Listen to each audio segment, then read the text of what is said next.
There may be a recession going on out there somewhere, but you certainly couldn't tell here in Las Vegas, as over 2,000 exhibitors, more than 140,000 attendees are here at a bigger than ever Fall Comdex.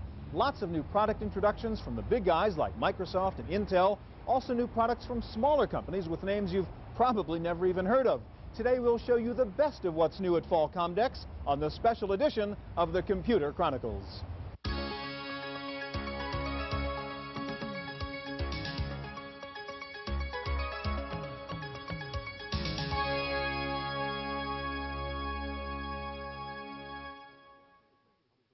Computer Chronicles is made possible in part by the Software Publishers Association, providers of educational materials to help manage software. Don't copy that floppy. Welcome to the Computer Chronicles. I'm Stuart Chaffee, and with me here at Comdex is Tim Baharan, President of Creative Strategies. Tim, as usual, Comdex is more than any one person can comprehend. You've been all over the floor, over to the different exhibits. What are the most interesting product categories, new products you've seen? Right, well clearly multimedia is one of the hottest things at this show. People are clamoring to go over to Bally's to see in the showcase there in multimedia what it's all about and what are the new products. They've heard about video for Windows, they've heard about the new audio products. They want to see how you bring video and audio into the computer and how it can change the way they work. So that's clearly one of the hottest topics. Another one is portability. They're looking at the products like the Z-Lite from Zenith and Zeo sub notebooks to find out how they can have new yet powerful devices that are light that can go with them. And they look for the docking devices. How do they hook them to the desktop and make them even more powerful? And then the third area is color. For the first time, we're starting to see good color products for output. I mean, we've used a color screen for years. We really need low-cost color output. So we saw color scanners, color copiers, color printers for the first time. Under that 10,000 range, some of them in the under 5,000 range, that make color output feasible. So those are the three things that I think are pretty hot at this show. Okay, we're going to start out by taking a look at multimedia as we visit the Multimedia Showcase over at Bally's Grand Hotel. 1, 2, and 1, 2, 3, huh? No, this was not produced on a computer. This was a full-blown live rock concert put on at Comdex by Micrographics as a fundraiser on behalf of the National Center for Missing and Exploited Children. But it did set the tone for the focus on sound and video at this Fall Comdex. Both Apple and Microsoft went after Windows users with video products. Microsoft was showing off its new Video for Windows, which is a software package that lets you do limited video inside Windows. There are several modules in the package, including the Media Player, which lets you do basic cut and paste operations with video clips, Vid Edit, which lets you combine video from various sources, Vid Cap, a capture utility, which converts analog sources into digital video files, and 3 separate compression algorithms for file storage. Video for Windows includes a CD-ROM video clip art collection and a conversion utility, which lets you play QuickTime videos in the Windows environment. Video for Windows has a nice feature called Scalability, which automatically adjusts the video to take advantage of a coprocessor. It can also compensate for a slow machine by taking video shortcuts while maintaining audio continuity. Video for Windows runs at only 15 frames per second, and the resolution is only 160 by 120, but it is video, and it retails for under $200. Apple was touting its Windows version of QuickTime, primarily designed for video playback on a PC. It is a subset currently in the 1.0 version of QuickTime for Windows. It's about 90 of the APIs, there's some 200 odd on the Macintosh right now. It is the QuickTime architecture from the Macintosh brought over to the Windows environment, and it allows for low-level editing and playback on the Windows environment. So the basic model here is that developers, content providers author on the Macintosh, and they're able to play them back in the Windows environment. But if you really want serious video on your PC, you need more than software. The Intel Indio board lets you capture video from any source and then lets you play back the video at up to 30 frames per second using Intel's DVI technology. The Indio video technology means real-time compression-decompression.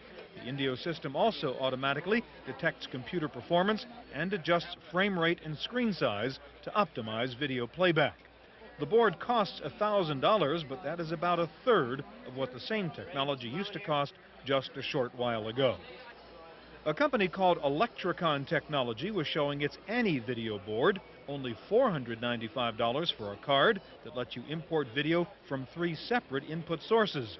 The Annie video card has its own onboard video processor, and therefore performance does not depend on your CPU speed. The Annie video board also offers enhanced stereo audio controls and comes with a built-in power amplifier for audio. It goes into any standard 16-bit ISA or ESA slot. MediaVision demoed its new Pro Movie Spectrum. It's a video card and software package that also lets you capture, edit, and display full-motion video sequences on your computer. You can either capture a single frame, you can capture a series of frames, or an entire video sequence including sound. You can capture either 15 seconds of video, 30 seconds of video, or you can say, I want to capture up to 10 megabytes of video. There are various parameters you can set to capture it. Once it's captured, it's saved as a particular type of file. You can then take that file and go into an editing module. In this editor, you can do some very basic cut, copy, and paste functions to make the video sequence that you were playing with look just exactly the way you want it to. Pro Movie Spectrum also includes several compression algorithms and comes bundled with Microsoft's Video for Windows and Macromedia's Action 2.5. Pro Movie Spectrum does not require Windows and can run just under DOS. The complete hardware-software package lists for under $400. Adobe was demonstrating Premiere 2.0, which lets you edit QuickTime videos on the Macintosh with sophisticated digital effects. With Premiere, you can fly objects, use twist, zoom, and distortion effects. You also have a full menu of video transitions, including page turns, spins, and 40 other ADO-type effects. Adobe Premiere also has full-featured audio capability, including echo and backwards replay. And there were standalone video clip libraries for the video developer. This Animals CD from Software Toolworks features 200 exotic animal clips in an hour of video material. And Knowledge Adventure was showing off its new dinosaur disc. This was not a CD-ROM, but an interactive book on magnetic media featuring 256 color videos, photos, and illustrations, plus a stereo soundtrack. Knowledge Adventure claimed to have the first floppy disk-based product with full-motion color video and stereo sound. IBM was focusing on multimedia, but jumping to the next logical environment, networked multimedia. And according to Big Blue, there are many reasons why shared multimedia requires a mainframe for a server. One is the availability of high-speed lines, and a T1 line has a speed of 1.544 megabits. A typical line that a person would have on their home computer with a modem might be 2,400 bits per second. So you can see the vast difference in the speed and power. We have 6 of these T1 lines installed here in Las Vegas on the floor that we're using to transmit data. When you look at multimedia, we have the video data particularly requires very large data files. The objects are very large and they're measured in the millions of bytes of data.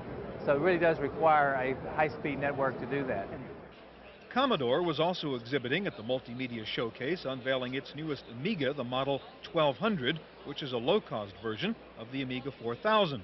Despite the price of only $699 for the entire system, it comes bundled with built-in customized sound and graphics chips, no add-ons required for multimedia.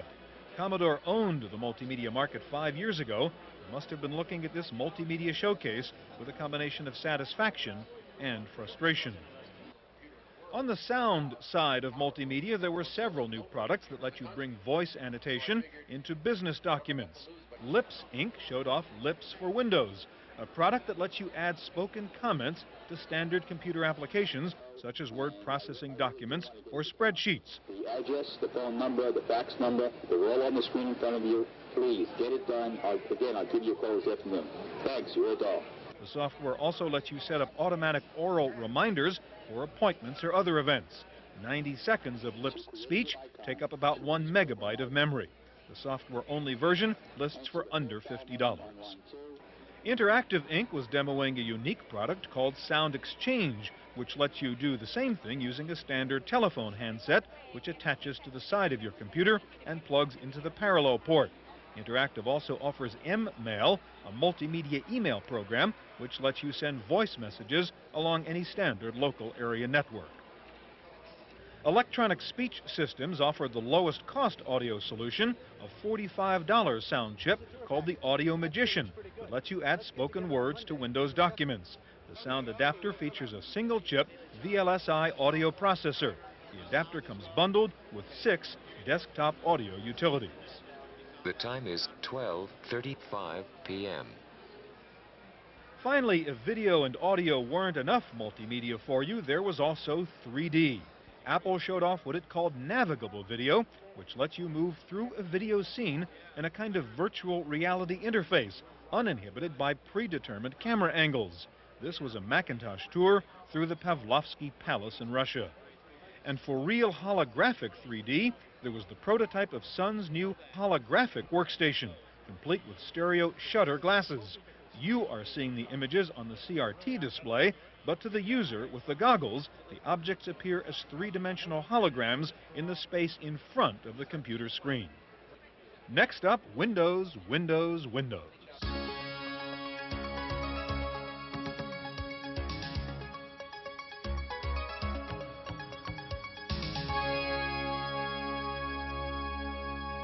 It was clear at this Comdex that two companies dominate the PC industry, Intel on the hardware side, Microsoft on the software side. But neither company is prepared to just sit still. Intel went after competitor AMD by bringing out its new low-power 486 SL chip for notebooks, and Microsoft moved to strengthen one of its few weak flanks, database software. This is Access, the new Microsoft entry into the database field. Along with Word and Excel, Microsoft now has major entries in the three principal business software categories. Access is a relational database that can read DBase and Paradox files. It features drag and drop data entry, icons, and dynamic hot buttons which change function depending on the task at hand. Access also offers object linking and embedding capability, so users can insert audio, video, or any binary object created by an OLE server. Access features Microsoft Wizards, which asks the user questions about content and style for reports or forms, and then automatically create them. Access also has a unique online help system called Cue Cards, which provide task-sensitive demos inside the program to help you complete a task. Microsoft is using its deep pockets to shove Access out there, offering it for only $99 for the next few months. List price is $495. Microsoft coupled its Access intro with the debut of its newly acquired FoxPro 2.5 database program. Microsoft Chairman Bill Gates says he hopes to cover all the bases with the double product launch. A big part of the existing database market are people who work with DBase type products. And so we developed the Fox product to meet their needs. It's the fastest, most powerful, easiest to use DBase type product ever. The Access product has been aimed more at new users and how it focuses on the graphical interface.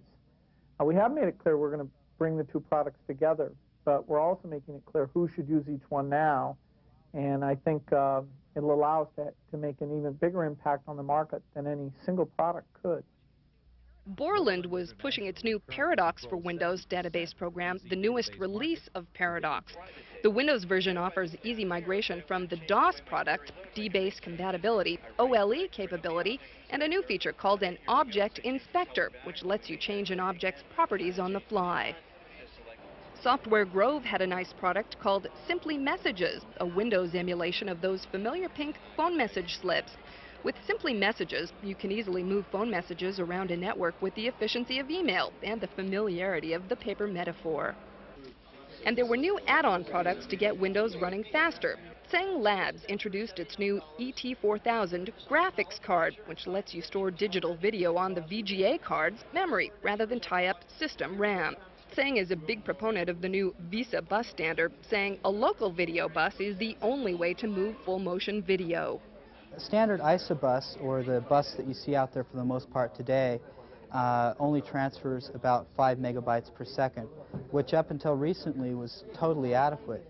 What local bus does is does a direct connect into the processor bus so that you can operate at the processor speed, and allows you to transfer about 106 megabytes per second.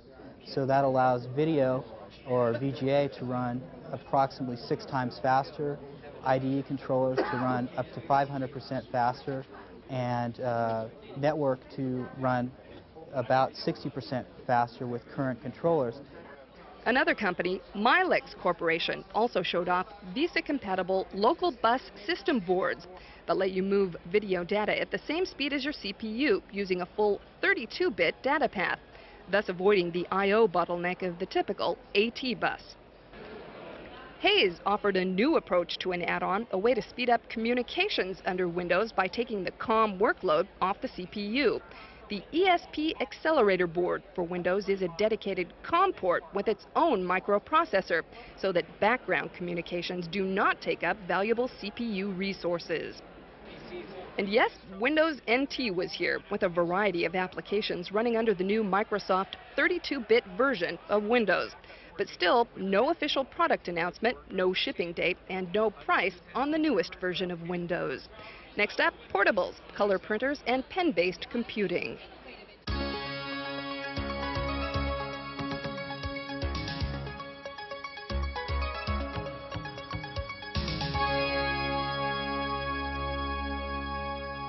Portables, pen-based computers, color printers, and wireless LANs were other major themes at this fall Comdex. Grid debuted its new convertible laptop for users who want a keyboard and a pen pad. The convertible runs on a 25 MHz 386 SL and comes standard with a math coprocessor. It has a 125 megabyte hard drive with Windows for pen computing pre-installed. List price is under $3,000. In fact, pen-based portables were all over the place, though there seemed to be a new realistic view that pen portables were special vertical market machines and still couldn't handle everyday user applications. Though we did find one man actually using this nifty-looking Samsung pen portable.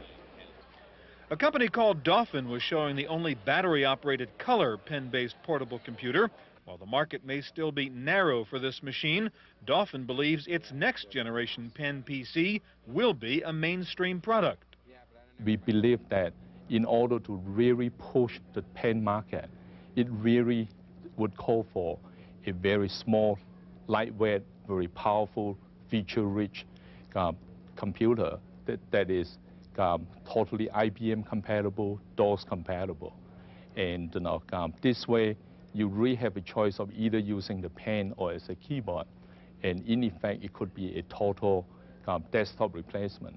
Dolphin has a very aggressive plan working on that kind of computer system that is literally within about 2 to 2.5 pounds. That is extremely powerful, using 486 DX CPU, and you can either use pen or you can use keyboard, and it would have all the communication devices, including cellular phone support, spectrum, network, everything is being built in. The Dolphin pen top features a removable hard drive cartridge, which gives you lots of storage for only about $1 per megabyte, much less expensive than current solid-state storage technology. Microsoft demonstrated a truly amazing feat, a pen-based computer running Windows in Japanese. The challenge of creating a meaningful kanji character keyboard has still eluded most developers, so Microsoft just skipped over the keyboard problem and used its new pen-based system to do what comes naturally to the Japanese, just writing down those complex characters with a pen. There were pens of another sort over at FTG Data Systems, where they haven't given in to mice or trackballs. FTG was demonstrating the virtues of the light pen, claiming that direct command interaction on a desktop computer screen is still the simplest interface, requiring the least eye-hand coordination.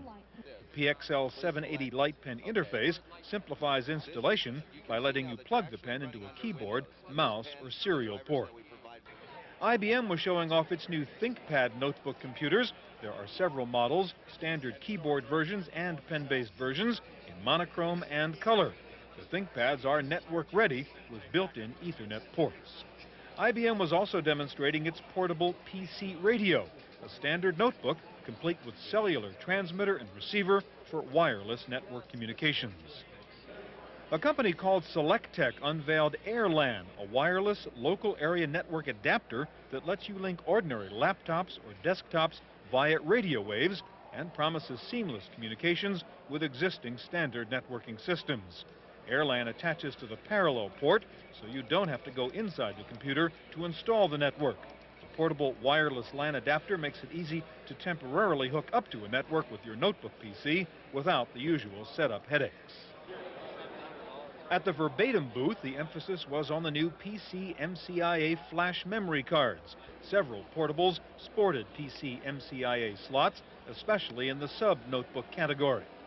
Zenith showed off its new Z-Lite 320L notebook. It's a 4-pound portable with 2 PC MCIA slots, one for memory and one for peripherals. Available peripheral cards include fax modems, network ports, and wireless LAN adapters. Chips and Technologies was showing off their single-chip mini laptop microprocessor in several configurations, including this Olivetti sub-notebook, which comes with integrated voice processing capability. Simply load or save your files to the appropriate drive. The Chips and Technologies F8680 is a complete computer on a chip, needing only memory, storage, and peripherals. The news in color printing was not new technology, but lower prices. Canon unveiled its new CJ10 color printer using inkjet technology rather than thermal wax transfer. The inkjet-based printer means a price under $7,000 for this color printer, which can also do double duty as a scanner and color copier. The CJ10 offers 400 DPI resolution and up to 256 color gradations. Finally, LaserMaster offered an upgrade path for laser printer users who want professional level output but don't want to spend the money on high-end printers. This is the WinJet 1200 upgrade card, which converts an HP LaserJet 4 into a 1200 DPI printer that can give you camera-ready output and PostScript compatibility. LaserMaster also speeds up print output by doing the opposite of what the graphics people are doing, dumping processing overhead onto the computer's CPU, and thus taking advantage of your 486 chip, rather than depending on the slower processing speed inherent in most standard printer configurations. The era of the Intel 586 chip, or P5, now known as the Pentium, didn't quite get launched at this Comdex. Intel promised it would introduce the Pentium in the first quarter of 1993. But there was lots of pre-launch hoopla, including this invitation-only presentation on the power of the Pentium. There were demonstrations of prototype systems using the Pentium processor. Intel claims the new generation CPU will be 2 to 3 times faster than a 486. And Intel says the Pentium will be fully downward compatible with the x86 line of CPUs. It was clear at this Comdex that the computer business is now a global industry, with hardware and software development taking place on every continent. There were exhibitors here from Asia, Europe, Canada, and the Middle East.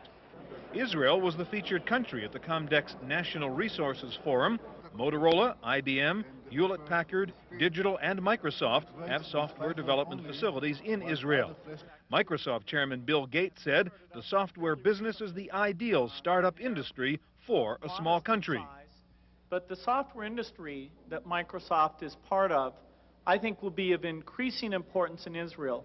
In fact, I think it's fair to say it'll probably be the sector of greatest growth, both for small companies and for large companies. The software business is an incredible business. It's one that's totally dependent on high-quality personnel. The products you build can sell in the millions if you simply have a product that is better than other people or gets to market before other people. So the focus is not on low cost of production. The focus is on building a group of engineers that knows how to work together, can move forward and build great products and get them out into the marketplace.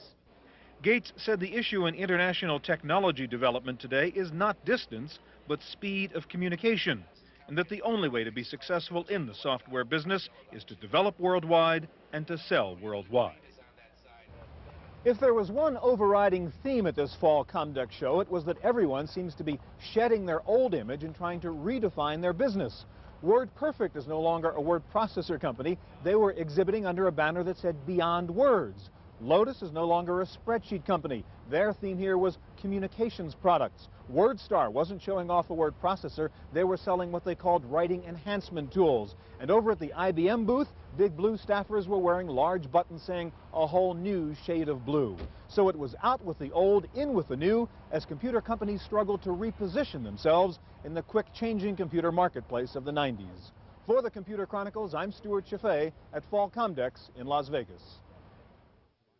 Computer Chronicles is made possible in part by the Software Publishers Association, providers of educational materials to help manage software. Don't copy that floppy. Video cassette copies of this program are available. Computer Chronicles also publishes a companion newsletter containing details on products demonstrated, plus background information on program topics. To order a video cassette or a subscription to the newsletter, call 1-800-366-9484 or write Computer Chronicles. Please specify program subject for tapes. All orders include a free software program for auditing software use and information on the definitive guide to keeping your organization's software legal.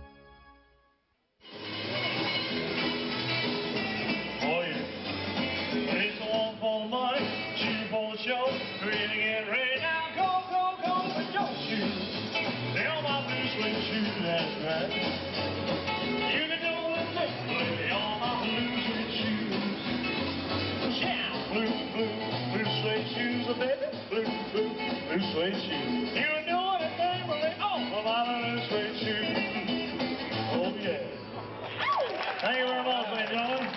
Viva Las Vegas and viva